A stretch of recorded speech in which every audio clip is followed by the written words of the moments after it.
นานาทัศนะและข้อคิดต่างๆหัก3ประการ 1. เป็นนายให้หักหมู่ 2. เป็นปู่ให้หักการ 3. เป็นขุนกว่านให้หักลูกบ้าน มาทั้งน้ำกันแต่ละข้อมีความหมายหยัง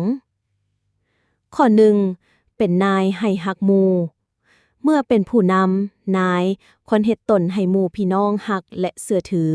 ด้วยการประพฤติดีช่วยเหลือและเป็นคนมีน้ำใจการเป็นผู้นำที่ดีบ่แม่นด้วยกำลังหรือตำแหน่ง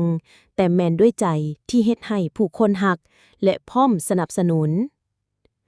ข้อ 2. เป็นปู่ให้หักหลานบทบาทของผู้เฒ่าหรือปู่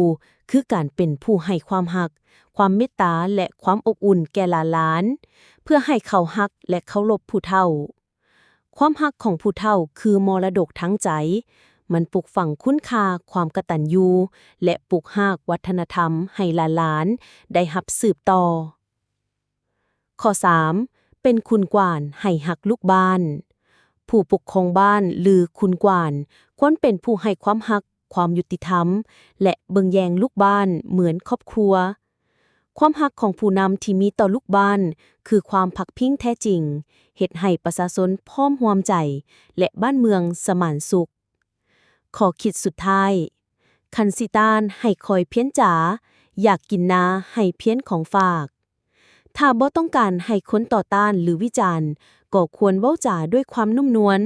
และถ้าอยากได้ผลประโยชน์ก็ต้องลงแรงกระทำในนาสดๆคำนี้เป็นคำสอนว่าความสำเร็จมาจากการรับฟังและการกระทำจริงบ่แม่นมาจากการอุดติดหรือแต่เว้า